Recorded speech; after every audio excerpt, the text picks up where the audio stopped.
요즘 시대의 우리 부모님들은 왜 이렇게 불안하게 된 걸까요, 선생님? 네, 그것도 상당히 원인이 다양하겠죠.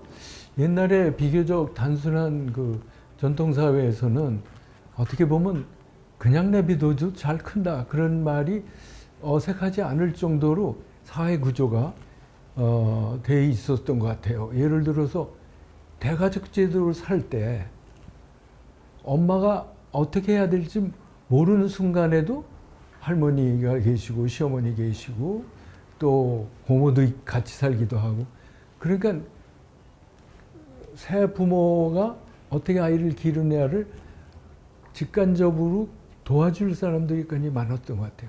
근데 요새는 핵가족화가 되면서 대가족은 없어지고 홀로 엄마가 키워야 될 경우가 많아지잖아요. 그렇게 되니까 모를 때 어떻게 하죠? 내가 뭐 학교에서 배웠나요? 학교에서도 배우는 게 부모에게 배우는 게 없죠. 그래서 저는 중고등학교 때 이 부모가 되는 길, 뭐 이런 아이 기르기 그런 거를 좀 자세히 가르쳐야 된다고 봐요. 근데 어쨌든 그런 것도 없죠. 그러니까 혼자서 너무너무 힘든 거죠.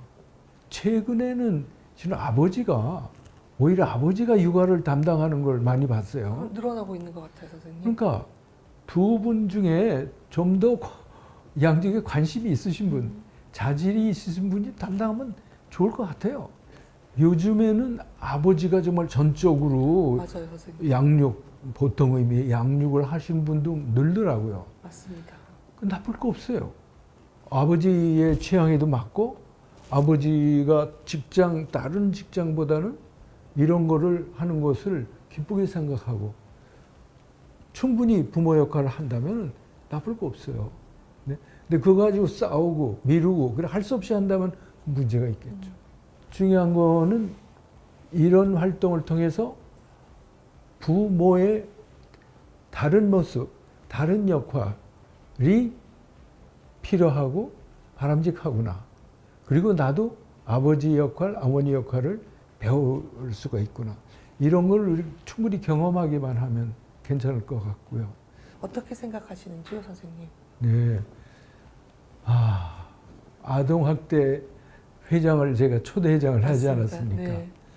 근데 그 재밌는 스토리는 제가 80년대에 돌아왔는데 아동학대가 분명히 있을 텐데 한 10년 동안 안 오는 거예요, 저한테. 그래서 이상하다 했는데 한 10년 후부터 오기 시작하고 그게 이제 신문에 방송에 나오고 그러니까 사회에 관심도 올라가고 그 다음에 관련되는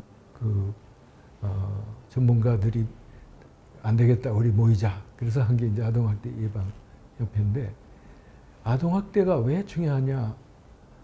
그러니까 아동학대는 어머니가 아이들을 학대를 한다, 잘못 취급하고 이런다, 이러는 건 상상도 못하고 우리나라는 아이들을 너무 사랑하는 나라니까 그래서 없는가 한다고 그렇게도 생각했습니다만 아동의 학대를 가함으로써 오는 그 결과가 후유증이 너무 큰 겁니다. 특히 어느 시기에 일어나느냐. 예를 들어서 두세 살짜리가 뭐 엄마하고 싸우면서 나 안 할 거야 반대적으로 나오고 반항할 때 그때 물리력을 가하는 수도 많고 부모가 화내는 수도 많은데 그때의 학대와 영아기에 애가 운다고 너 왜 조용하지 않아? 조용해. 마치 내가 명령하면 끝일 것처럼 하면서 그러니까 양육에 대한 무지, 기대 그런 것이 전혀 돼 있지 않은 부모가 그냥 화가 나서 아동을 때리거나 하면서 죽는 수도 많지 않습니까? 특히 어리면 어릴수록. 맞아요. 이런 학교 폭력 문제를 줄이려면 어떤 노력이 필요할까요, 선생님? 항상 어려운 질문을 많이 맞아요, 하시네요. 선생님. 복잡한 현상이고요. 네. 우리가 뭘 해야 될까도 참 너무 할 얘기가 많은데 학교 폭력을 일어났을 때 왜 이러냐는 생각해야지만 일어났을 때 어떻게 처리되느냐 그것도 생각해 볼 필요가 있어요. 네. 그래서 그때 당시에 가해자와 피해자를 동시에 이렇게 도와주는 시스템이 충분히 안 돼 있기 때문에 그래서 그게 남는 거죠. 아이들의 마음속에 그런 경험이 남아서 부당하다고 생각하고 그게 나중에 커서 글로벌 예서처럼 복수의 형태로 나타난단 말이죠. 그러니까 공격성의 어떤 악순환적인 그런 저기가 있는데 실은 공격성이 우리 지금 사회에 애정에 관한 문제, 그 다음에는 공격성의 문제, 그 다음에 성에 대한 문제, 이 세 가지가 주종을 이룹니다, 실은. 아기 때부터 어른에 이르기까지 이 세 가지 요소는 충분히 충족되기도 하고 자제해주기도 하고 적절히 표출하는 것이 이루어져야 되는데 그게 안 이루어질 때 항상 소스가 되는 거죠. 그래서 이 공격성의 문제의 큰 문제니까 어렸을 때 공격적인 것이 쌓이지 않도록 그거를 말로 표현하거나 대화를 통해서 해결하는, 그리고 모든 분노를 행동으로 표현할 수도 없고 해서는 안 된다. 특히 살해한다거나 상해를 입혀서는 안 된다. 이런 것이 어렸을 때 훈련이 돼야 되겠죠. 그런 훈련을 제대로 안 받았는데 학폭력 사건이 일어나면 그걸 통해서 좀 가르쳐야 되겠죠. 그런 식이 돼야 되는데 그게 이루어지지 않고 그냥 무마해버리고 적당히 하면은 분노감과 적개심만 쌓여서 나중에 그런 행동이 표출되는 게 아닌가. 우리가 마음을 읽어주는 건 우리가 밤낮 하는 거 아닙니까? 특히 정신치료에서. 네. 아, 그러셨군요. 네. 그래서 이러셨군요. 마음이 너무 허전하고 쓸쓸해서 그러셨고. 네. 그 다음에 그걸 어떻게 하셨습니까?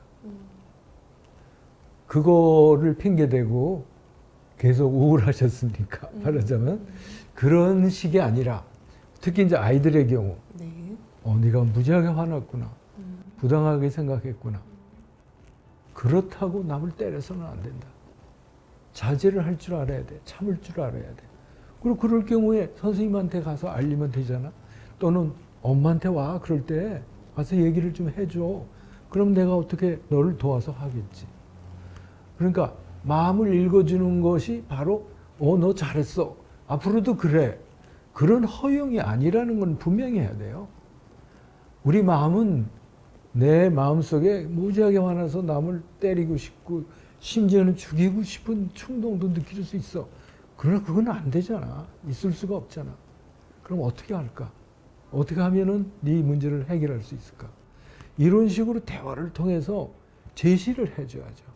근데 마음을 받아주고 읽어준다는 게 곧 인정한다 그건 아니고 다만 네가 그랬었구나. 얼마나 힘들었냐. 그런 공감을 보여주는 거죠.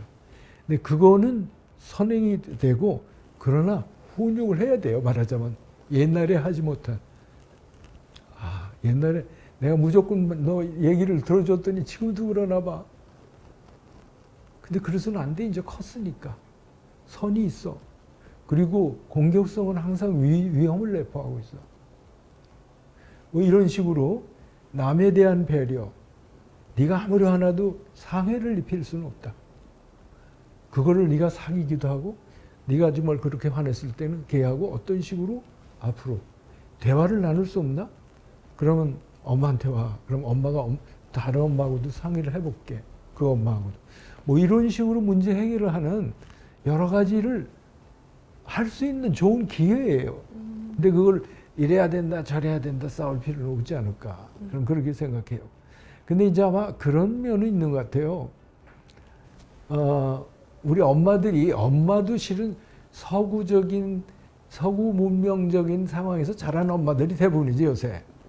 그러니까 자기 주장도 강하고 독립심이 강해야 되고 이런 거를 그가 몸에 배 있는 거예요. 그러니까 아이들도 그래야 된다고 생각하는 거죠.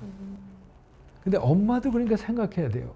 나는 우리 엄마들이 자기를 중시 여기고 자기 주장을 하고 자기의 의도를 펼쳐나가는 그런 거가 중요하긴 해요. 그렇지만 그런 과정에서 남에게 해가 있으면 이게 문제다 이거죠. 나도 생각해야 되지만 그룹도 생각해야 돼요. 가정도 생각해야 돼. 이런 우리나라 옛날에 있었던 그런 가치관도 무시할 수 없단 말이죠. 장단점이 있잖아요. 네? 우리가 외국인을 볼 때 저 친구 너무 이기적이야. 자기만 생각해. 정이 없어. 우리는 정이 있어야지. 네? 너도 생각하지만 남도 생각해야 되고 또 우리 가정이 있잖아. 이런 거를 그때라도 자기도 생각하고 아동도 가르치고 자녀도 가르치고 좋은 기회로 삼았으면 좋겠어요.